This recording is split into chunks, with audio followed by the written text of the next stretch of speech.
Hi guys, আমি অপরাজিতা চলে এসেছি আজ আবার একটা নতুন ব্লগিং নিয়ে। হ্যাঁ, তোমরা এটা ঠিকই দেখেছো, এটা আমার করা ড্রয়িং।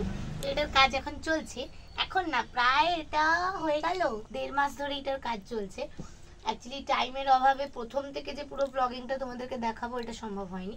তবে হ্যাঁ, আমি কিন্তু দেখিয়েছিলাম আমি যে ক্যানভাসটা অর্ডার করেছি তার কবে অর্ডার করেছি, কিভাবে এসেছে, তার হোল ডিটেলস, ইনফ্যাক্ট আমি কোথা থেকে নিয়েছি, কত দাম দিয়ে নিয়েছি, সবটা তোমাদের সাথে শেয়ার করেছিলাম। তো তোমরা সবাই অলরেডি জানো। তো আমি ক্যানভাসটা কিনেছিলাম, তারপরে নতুন কালার কিনেছিলাম, এতগুলো তুলি কিনেছিলাম। যাই হোক, এগুলো কিনেছিলাম এটা করব বলি, কারণ আমার একটা এক্সিবিশন আছে আগস্টের 31 তারিখ। জল খেয়ে নি। হ্যাঁ,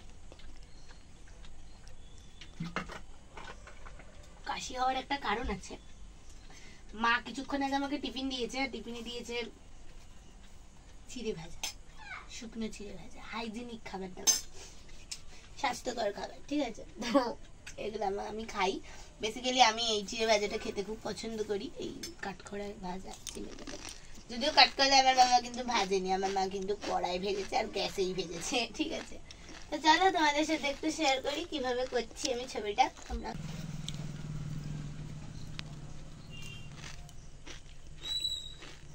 এখনো বহু কাজ বাকি আছে এগুলোর, তবুও তোমাদেরকে জাস্ট একটু দেখালাম।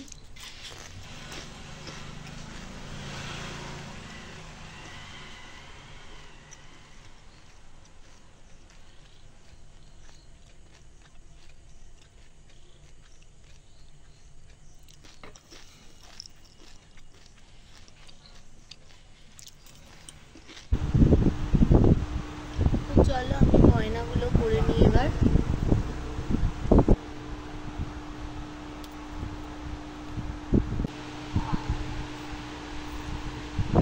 কি বলতো, এই ছবিটা আমি করছি অনেকদিন ধরে, কিন্তু সমস্যাটা হচ্ছে রোজ যদি ভিডিও বানিয়ে নিয়ে ছবি করি তাহলে স্বাভাবিকভাবে ছবিটা করতে খুব দেরি হয় গো।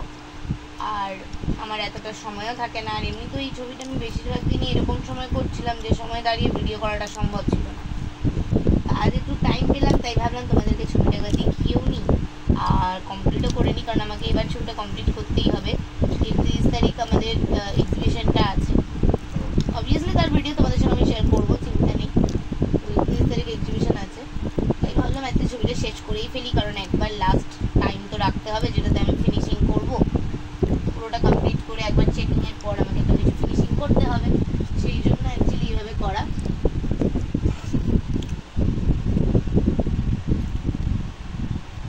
বাই দ্য ওয়ে, তোমরা কিন্তু অবশ্যই আমাকে জানিও ছবিটা কেমন হয়েছে। হ্যাঁ, করে নেবো, একদম দেখাবো তোমাদেরকে কেমন লাগছে তারপর পুরোটা।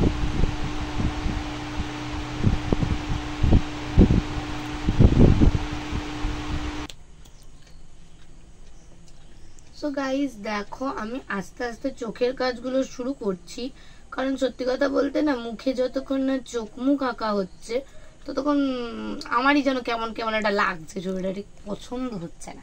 তাই আমি জাস্ট বেসটা স্টার্ট করছি, ঠিক আছে। তো বেসে অ্যাকচুয়ালি আমরা যখনই কোনো ছবির ওয়াটার কালার বলো বা এই অয়েল বলো বা অ্যাক্রিলিক বলো, এগুলো যখন করি আমরা, তখন আমরা না আগেই যেটা করি সেটা হচ্ছে বেসে একটা কালার আগে চাপিয়ে নিই। তো আমি আপাতত সেই বেস কালারটাই চাপাচ্ছি। আর চোখ মুখ তো, সো চোখগুলো তো অবভিয়াসলি কালোই হবে, আর চোখ যেহেতু কালো হবে সেহেতু বেসে আমি ফার্স্টে ব্রাউন চাপিয়ে নিচ্ছি।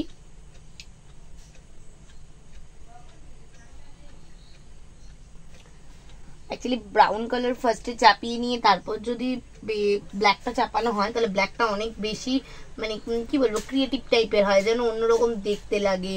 ব্ল্যাক কালারটা অনেক বেশি ফোটে, দেখতে বেশ সুন্দর লাগে। আর যে কোনো ছবির ক্ষেত্রেই যে কোনো পোর্শন করার সময় একটা বেস কালার আগে চাপিয়ে নেওয়াটা খুব দরকার।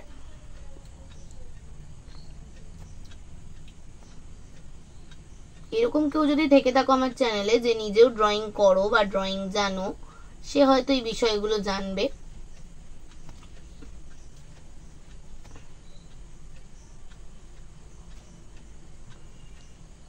যদি সেরকম কেউ থেকে থাকো আমাকে অবশ্যই কমেন্ট করে একবার জানিও কিন্তু।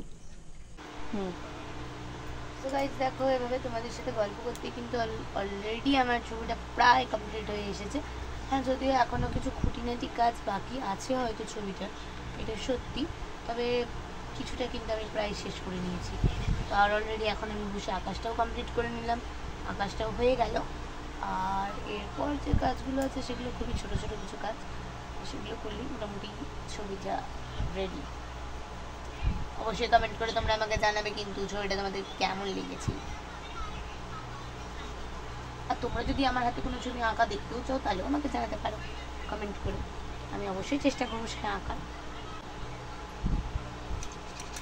তো ওপরে দেখো আমি ব্লু আর বেগুনি দিয়ে অ্যাকচুয়ালি সেটটা দিয়েছি। অ্যাকচুয়ালি এর আগে একবার যখন আমি সরস্বতী করেছিলাম তখন অবশ্য ওয়াটার কালারে করেছিলাম, তো এই শেডটা আমি তখন দিয়েছিলাম সেমলি আকাশে, সেই জন্য ভাবলাম যে আজকে ওটাই ট্রাই করি, হয়তো ভালো হলেও হতে পারে।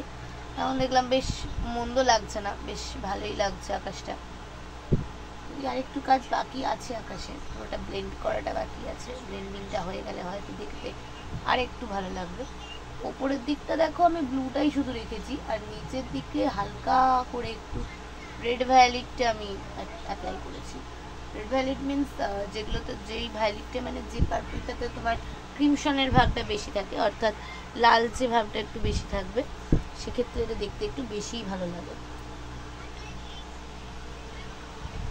আমি একটু সাদা দিয়ে দিচ্ছি যাতে ওটা খুলে আরো বেশি করে। এতক্ষণ আশা করি তোমরা ছবিটা দেখতে দেখতে এটা বুঝেই গেছো যে এই ছবিটা কতটা টাইম ধরে আমায় করতে হয়েছে। আর এটা প্রায় 1.5 মাস ধরে করা একটা কাজ। কাজটা আজকে শেষ হতে চলেছে, যদিও লাস্ট ফিনিশিং হয়তো কিছু বাকি আছে, তো সেগুলোই এখন আমি করব। যাই হোক, তো তোমাদের সাথে আবার নতুন কোনো ভিডিওতে আমি নতুনভাবে দেখা করব। আজকের ভিডিও আমি এখানেই বাধ্য হচ্ছি শেষ করতে, কারণ আমার পক্ষে আর সম্ভব হচ্ছে না পুরো ভিডিওটা তোমাদেরকে দেখানো। আর কারণ অ্যাকচুয়ালি কী বলতো, ছবিটাও যথেষ্ট বড়, উপরন্তু এটা ক্যানভাস, তো এটাকে সামলানো সত্যি কথা বলতে একটু টাফ। যাই হোক, তোমাদেরকে যতটা দেখালাম তারপরে লাস্ট লুকটা অবশ্যই আমি দিয়ে দেবো ভিডিওতে, তোমরা দেখে নিও। আর যারা আমার ফেসবুক পেজে আছো, অপরাজিতা দে বেঙ্গলি ব্লগসের অফিসিয়াল পেজে, তারা এটার পোস্ট তো অবভিয়াসলি দেখে নিতে পারবে। আমি ওটা পোস্ট করে দেবো, ফটো নিয়ে পোস্ট করে দেবো। তোমরা যদি কেউ এই ছবিটা ট্রাই করতে চাও নিজেরা করতে পারো, অসুবিধে নেই। ট্রাই করে অবশ্যই আমাকে জানিও যে তোমাদের ছবিটা ঠিক কেমন হয়েছে। আমার কিন্তু ছবিটা মন্দ লাগেনি, ছবিটা বেশ সুন্দর হয়েছে। তো এরপর যে টুকিটাকি কাজগুলো আছে চলো আমি শেষ করে নিই। তোমরা সবাই খুব খুব খুব ভালো থেকো, আবার দেখা হবে নতুন কোনো ভিডিওতে। টাটা। সো গাইজ, এই দেখো ছবিটার লাস্ট লুক কিন্তু এটা। তো তোমরা কিন্তু আমাকে অবশ্যই কমেন্ট করে জানিও যে গোটা ছবিটা তোমাদের কেমন লাগলো।